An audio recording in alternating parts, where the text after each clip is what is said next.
അംഗനവാടിയിലെ menu പരിഷ്കരിക്കുമെന്ന പ്രഖ്യാപനത്തിൽ തുടർ നടപടികൾ സ്വീകരിക്കാതെ സർക്കാർ. വിഷയം പരിശോധിക്കുകയാണെന്ന് വനിതാ ശിശു വികസന വകുപ്പിന്റെ വിവരാവകാശ മറുപടി.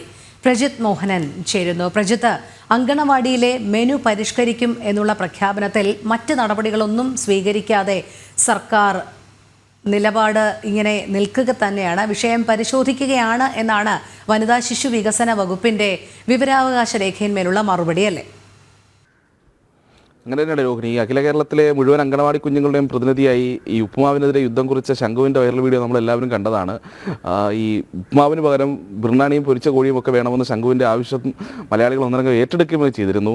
പിന്നാലെയാണ് കഴിഞ്ഞ ഫെബ്രുവരി 4-ന് ആരോഗ്യമന്ത്രിയുടെ ഭാഗത്ത് നിന്ന് ഇങ്ങനെ ഒരു പ്രഖ്യാപനം വന്നത്. അതായത് സംസ്ഥാനത്തെ അംഗനവാടികളിലെ മെനു അത് പരിഷ്കരിക്കും, കുട്ടികൾക്ക് കൂടുതൽ പോഷകപ്രദമായ ഭക്ഷണം നൽകുമെന്നുള്ളതായിരുന്നു പ്രഖ്യാപനം. പക്ഷേ അതിനുശേഷം അതുമായി ബന്ധപ്പെട്ടിട്ടുള്ള ഒരു നടപടിയുമായും സംസ്ഥാന സർക്കാർ മുന്നോട്ട് പോയിട്ടില്ല എന്നുള്ളതാണ് നിലവിലത്തെ സാഹചര്യങ്ങൾ സൂക്ഷിക്കുന്നത്. ഇത് സംബന്ധിച്ച വിവരാവകാശ ചോദ്യത്തിനുള്ള മറുപടിയിൽ പറയുന്നത് ഇത് സംബന്ധിച്ചൊരു നിർദ്ദേശം അത് പരിശോധിച്ച് വരുന്നു എന്നുള്ളത് മാത്രമാണ്. സ്വാഭാവികമായി നടപ്പിലാകാത്ത പദ്ധതികൾ ഉള്ളപ്പോൾ അല്ലെങ്കിൽ പ്രഖ്യാപിച്ച് നടപ്പിലാകാത്ത പദ്ധതികളുടെ സാഹചര്യത്തിലാണ് അത്തരത്തിലുള്ള മറുപടികൾ സർക്കാർ തരുന്നത് എന്ന് നമുക്ക് കൃത്യമായി അറിയാം. ഇതിലേറ്റവും പ്രധാനപ്പെട്ട ചോദ്യം, ഈ പ്രഖ്യാപനത്തിനപ്പുറത്തേക്ക് അപ്പോൾ ഒരു വൈറൽ വീഡിയോ വന്നു, അതിൻ്റെ സാഹചര്യത്തിലുണ്ടായ ഒരു പ്രഖ്യാപനത്തിനപ്പുറത്തേക്ക് ഈ അംഗനവാടി കുഞ്ഞുങ്ങൾക്ക് നൽകി വരുന്ന മെനു, ഭക്ഷണത്തിൻ്റെ മെനു അത് പരിഷ്കരിക്കാൻ സംസ്ഥാന സർക്കാരിന് താല്പര്യമുണ്ടോ എന്നുള്ളതാണ്. നേരത്തെ ഈ സ്കൂളുകളിലെ ഉച്ചക്കഞ്ഞിയുമായി ബന്ധപ്പെട്ട് വലിയ വിവാദങ്ങളൊക്കെ വന്നതാണ്. ഈ ഉച്ചക്കഞ്ഞി ഉണ്ടാക്കുന്ന ആളുകൾക്ക് അവർക്ക് കൃത്യമായ പണം നൽകാൻ സർക്കാർ, വേതനം നൽകാൻ സർക്കാർ തയ്യാറാക്കാത്തൊരു സാഹചര്യം നിലനിന്നിരുന്നു. അതിൽ വലിയ കുടിശ്ശികകളൊക്കെ വന്നിരുന്നു.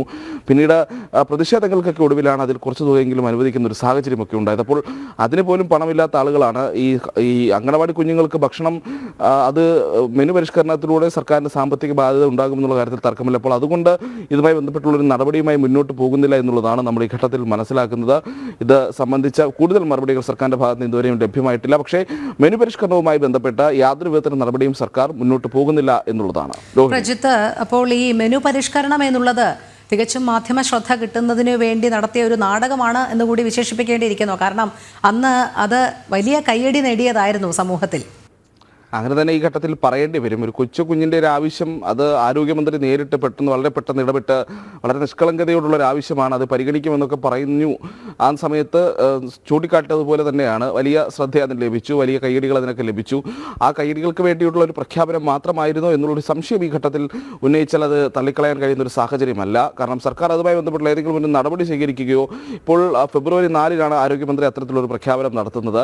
ഇത് സംബന്ധിച്ച് ഏതെങ്കിലും ഒരു നടപടികളുമായി സർക്കാർ മുന്നോട്ട് പോയിരുന്നെങ്കിൽ അതിലൊരു ആത്മാർത്ഥത ഉണ്ടായിരുന്നു ആ പ്രഖ്യാപനത്തിൽ എന്നുള്ളത് കൃത്യമായി പറയാൻ കഴിയുമായിരുന്നു. പക്ഷേ അങ്ങനെ ഒരു നിർദ്ദേശമുണ്ട്, ആ നിർദ്ദേശം പരിശോധിക്കുന്നത് മാത്രമേ ഉള്ളൂ എന്ന് പറയുമ്പോൾ പ്രാഥമികമായിട്ടുള്ള ഒരു നടപടി പോലും ഇത് സംബന്ധിച്ച് നടത്തിയിട്ടില്ല എന്നുള്ളതാണ്. അത് സംബന്ധിച്ചിപ്പോൾ ഏതൊക്കെ തരത്തിലുള്ള ഭക്ഷണ മെനു അല്ലെങ്കിൽ ഏതൊക്കെ പുതിയ ഭക്ഷണം കുട്ടികൾക്ക് നൽകാം, അങ്ങനെയുള്ള ഒരു പരിശോധനയും സർക്കാരിൻ്റെ ഭാഗത്ത് നിന്നുണ്ടായിട്ടില്ല. അതിനുശേഷം അന്ന് ആരോഗ്യമന്ത്രിയുടെ പ്രഖ്യാപനം ഉണ്ടാകുന്നു. അതിനുശേഷം അത് സംബന്ധിച്ച് ഒരു നടപടികളിലേക്കും സർക്കാർ അല്ലെങ്കിൽ വനിതാ ശിശു വികസന വകുപ്പ് കടന്നിട്ടില്ല എന്നുള്ളൊരു പ്രതിസന്ധി അല്ലെങ്കിൽ ഒരു പ്രശ്നം അവിടെ നിലനിൽക്കുന്നുണ്ട്. അപ്പോൾ സ്വാഭാവികമായും ചൂണ്ടിക്കാട്ടിയതുപോലെ തന്നെ ഒരു കയ്യടിക്ക് വേണ്ടി ഉണ്ടായിരുന്ന ഒരു പ്രഖ്യാപനം മാത്രമായി അത് ചുരുങ്ങിയോ എന്നുള്ള സംശയവും ജനിക്കുന്നുണ്ട്. രോഹിണി. ശരി, പ്രജിത് മോഹനാണ് വിവരങ്ങൾ നൽകിയത്.